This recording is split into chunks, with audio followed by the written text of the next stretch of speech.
মরার পূর্বে আব্দুল্লাহ ইবনে উবাইয়ের মৃত্যুর পূর্বে সন্তান আব্দুল্লাহকে ডেকে বললেন, ও আব্দুল্লাহ, আমি তো আমার বয়স হয়ে গেছে, আমি তো চলে যাব, আমার কয়েকটা ওসিয়াতটাকে তোকে বলে দেয়। আমার তিনটা দাবি তুই সন্তান তোর কাছে। এক নম্বর দাবিটা হলো, আমার মরণের পরে মুহাম্মদুর রাসূলুল্লাহর কাছে যাবা, গিয়ে মুহাম্মদুর রাসূলুল্লাহর শরীরের একটা জুব্বা এনে আমাকে আমার দেহে পেঁচায়া আমাকে কবরে রাখবা। দুই নম্বর দাবি হলো, দুই নম্বর ওসিয়াত হলো, আমার সন্তান মুহাম্মদুর রাসূলুল্লাহকে দিয়ে কোন করণে মুহাম্মদুর রাসূলুল্লাহকে দিয়ে আমার জানাজা নামাজ আদায় করাবা, আমার জানাজা নামাজের ইমামতি করাবা মুহাম্মদুর রাসূলুল্লাহকে দিয়ে। তিন নম্বর দাবি হলো, আমাকে যখন কবরস্থ করা হয়ে যাবে, মাদফুন করা হয়ে যাবে, আমাকে কবরস্থ করার পরে সবাই যখন চলে যাবে, আমার সওয়ালের জবাব যখন হবে, তখন নবী মুহাম্মদুর রাসূলুল্লাহ যেন আমার জন্য একটু আল্লাহর কাছে ইস্তেগফার করে। দাবি কয়টা? সবাই বলেন বিরক্ত হচ্ছেন? এই তিনটা দাবি আবু দাউদ শরীফের হাদিসে এসেছে, ইজা ফারাগা মিনাদ দাফনিল মাইয়িত ক্বালা ইস্তাগফিরু লিমাইয়িতিকুম ফাইনাল আনু ইসসানুল লিতানবি।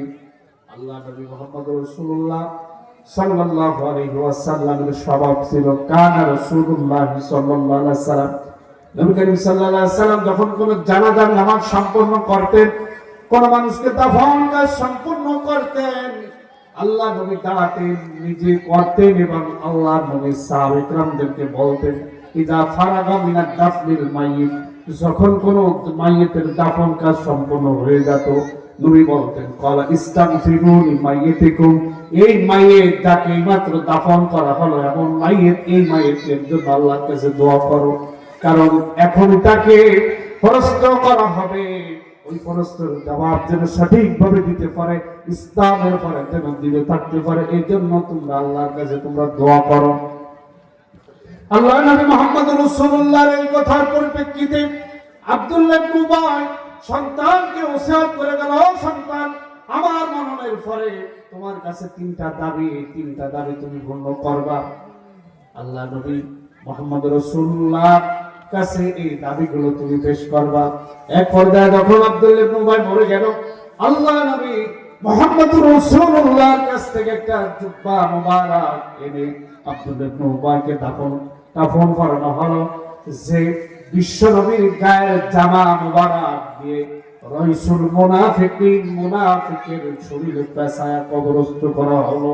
তার মানে সে জানতো, আমি জীবনের বিরোধিতা যতই করেছি, নবীর বিরোধিতা, ইসলামের বিরোধিতা যতই করেছি না কেন, আমার মরণের পরে আমার আল্লাহ বিশ্ব নবীর জামার বরকতে আমার শরীরের পরে কোনো কি হবে না, আযাব হবে না, এই চিন্তায় আমার বন্ধুগণ আল্লাহ নবী মুহাম্মদ রাসূলুল্লাহর কাছে সন্তান এসে দাবি করলো, ইয়া রাসূলুল্লাহ, আমার আব্বা ওসিয়ত করে গেছে, আমি সন্তান হিসেবে আপনার কাছে দাবি, ইয়া রাসূলুল্লাহ, আমি সন্তান হিসেবে আপনার কাছে আরজ করলাম, আমার আব্বার জন্য একটা জুব্বা মুবারক দিন, যেটা দিয়ে আমার আব্বাকে পেঁচায়া একটু কবরে শোয়াবো। আল্লাহ নবী জবাব দিয়ে দিলেন। দুই নম্বর ওসিয়ত ছিল, আমার ইয়া রাসূলুল্লাহ, আমার আব্বা ওসিয়ত করে গেছে, আপনার ইমামতিতে আমার আব্বাকে চিরনিদ্রায় কবরে রাখতে হবে, আপনার আমার আব্বার জানাজার নামাজের ইমামতি আপনার করতে হবে। দাবি বড় বড় দাবি কিনা? বড় বড় দাবি কিনা? অথচ ব্যক্তিটাকে একটু বুঝে উত্তর দেবেন, ব্যক্তিটা মুনাফিক, ব্যক্তিটা ছিল মুনাফিক। শুধু মুনাফিক না, রাইসুল মুনাফিকিন, মদিনার মুনাফিকদের সর্দার। এই মুনাফিক আল্লাহর নবীর সারা জীবন দুশমনি করেছে, বিরোধিতা করেছে, ষড়যন্ত্র করেছে। আমার ভাইরা, আল্লাহ নবী জানাজার নামাজের জন্য আল্লাহ রাসূলকে জানানো হলো, ইয়া রাসূলুল্লাহ, ওই জামা মুবারক আব্বাকে ফেসানো হয়ে গেছে, এখন আপনার জানাজার নামাজের ইমামতি করতে হবে। আমার বানানো কথা নয়, এই কোরআনুল কারীমের ভিতরে সূরা তাওবার তাফসীরে ইবনে কাসিরে আল্লামা ইমামউদ্দিন কাসির রাহমাতুল্লাহি আলাইহি অসংখ্য হাদিসের ইবারত সহ তিনি ঘটনাগুলো তিনি হাদিসের তথ্য দিয়ে তিনি বর্ণনা করেছেন। আল্লাহর নবী মুহাম্মদ রাসূলুল্লাহ যখন আব্দুল্লাহ ইবনে উবাই জানাজার লাশ যখন আনা হলো, কাতার দাঁড়িয়ে গেছে, এমন সময় বিশ্ব নবী রওনা দিয়েছেন। হযরত ওমর ইবনুল খাত্তাব রাদিয়াল্লাহু তাআলা আনহু নবীকে বারে বারে ফলো করতেছে, নবী কোথায় যায়, কোন দিকে যায়।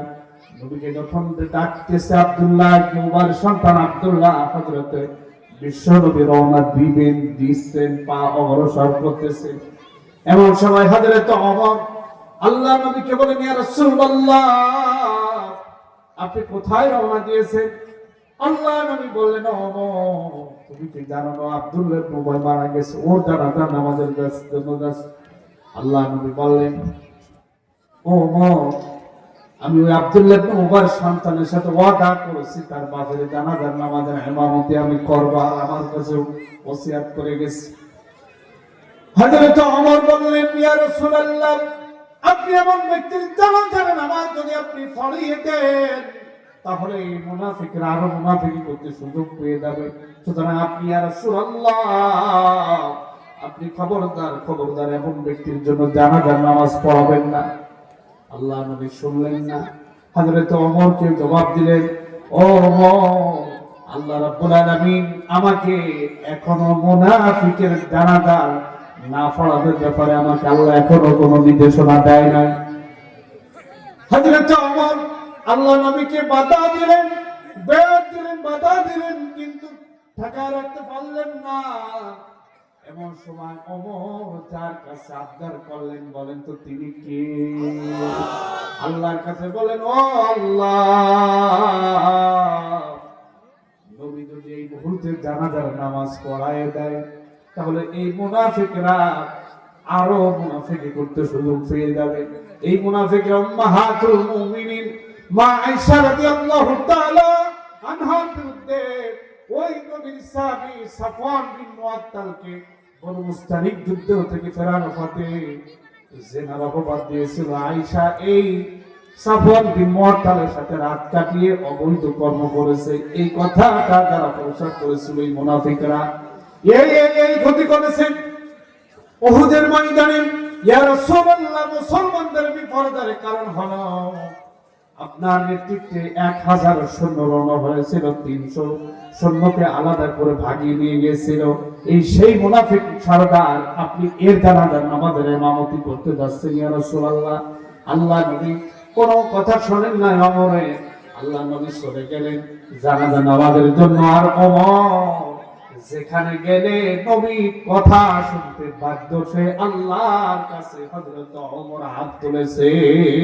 সুবহানাল্লাহ। এমন সময় আল্লাহ রাব্বুল আলামিন কোরআন কারীমের আয়াত নাযিল করে জানিয়ে দিলেন, ওয়ালা তুসাল্লি আলা আহাদিন মিনহুম মাতা আবাদা ওয়ালা তাকুম আলা কবরিহি।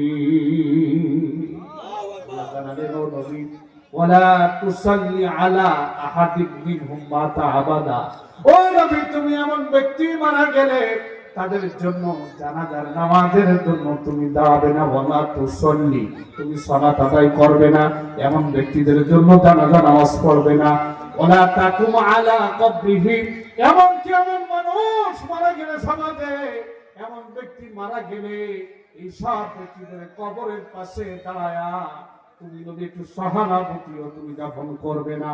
কারণ ইসলামকে এরা মানতে পারে নাই, ইসলামের বিরোধিতা করেছে। দাড়ি টুপি পাঞ্জাবি জুব্বা সুন্নতে কোনো তারকমতি ছিল না। এরা আল্লাহ দ্বীন তার জমিনে বিজয়ী হয়। তুমি নবী মুহাম্মদুর রাসূলুল্লাহ তোমার আদর্শ ওরা চাই নাই, মানে নাই। আর ইসলামকে পৃথিবী থেকে মিটিয়ে দেওয়ার সব চক্রান্ত ষড়যন্ত্র লিপ্ত ছিল। সুতরাং ও নবী তুমি এমন ব্যক্তির জন্য পশ্চিমী কালো জানাজার নামাজ পড়াবে না। ওয়ালা তুসাল্লি আলা আহাদিন মিনহুম মাতা আবাদা, এমন ব্যক্তি মারা গেলে এদের মুফাসসিরিন ইকরাম ব্যাখ্যায় বলেছেন নবীর প্রতি শুধুমাত্র আব্দুল্লাহ বিন উবাইয়ের ব্যাপারে নয়, এমন আদর্শবান ব্যক্তি ইতিপূর্বে এরপরে যদি মারা যায় কোন নবী কোন ব্যক্তির জন্য আবাদা পশ্চিম কালো তার জানাজার নামাজ পড়াতে পারবে না।